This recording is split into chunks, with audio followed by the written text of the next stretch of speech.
ভীষণ সুন্দর আমরা আশাবাদী। Thank you. জনগণের সেবা আমাদের শুধু উন্নয়ন এটি, আমাদের রাস্তাঘাট যেন সুন্দরভাবে চলে। আমরা যে পৌরসভার ভিতরে আছি, পৌরসভার ভিতরে যেন আমরা পৌরসভার মতনই থাকতে পারি, এটি আমাদের সবাই মিলে যেন সুন্দরভাবে চলতে পারি, এটা যদি দেখশন করে আমরা এইটুকু আমরা চাওয়া। অনেক আনন্দ লাগতেছে।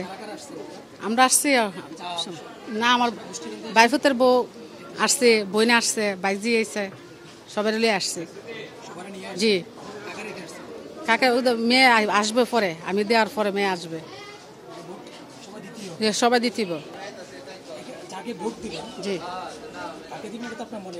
মনে মনে আছে।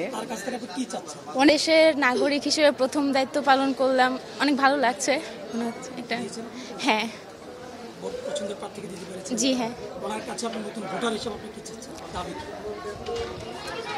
এখন বর্তমান পরিস্থিতিতে যে দুর্নীতি হচ্ছে, আরও যে পরিস্থিতি যে হচ্ছে, সেগুলো যদি উনি কন্ট্রোল করতে পারে, আমাদের নতুন যুব সমাজের জন্য যদি উনি কিছু করতে পারে, সেটাই।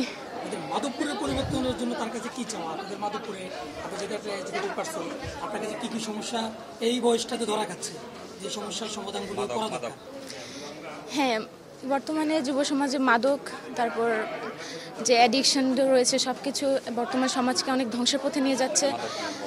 আমাদের শিক্ষার ক্ষেত্রে অনেক কিছু পরিবর্তন আনা দরকার। মাধবপুরে এখনও বর্তমানে শিক্ষার দিক থেকে কিছু জায়গায় এখনও উন্নয়নের দরকার রয়েছে, সেই জায়গা থেকে অনেক কাজ করতে পারে সে আশা করছি। নতুন ভোটার হিসেবে আমার কাছে অনেক এক্সাইটেড, মানে অনেক বেশি ভালো লাগাটা কাজ করতেছে, যেহেতু আমার এটা হচ্ছে প্রথম ভোট। মেবি এবার ইন্টার পরীক্ষা দিছি। জি, নতুন ভোটার হিসেবে আপনি এলাকার জন্য কি চাচ্ছেন? জি, হচ্ছে মাদক মুক্ত একটা সমাজ গড়বে, যিনি হচ্ছে হবে। তারপরে হচ্ছে যেমন এখানে আশেপাশে বেশি পলিউশন দেখা যায়, মানে অনেক যে ময়লা বিভিন্ন জায়গায় থাকে, যেন এইগুলো পরিষ্কার করার হচ্ছে পরিচ্ছন্ন। জি, আলহামদুলিল্লাহ সুষ্ঠুভাবে দিয়েছি। জি, পছন্দের প্রার্থীকে দিয়েছি।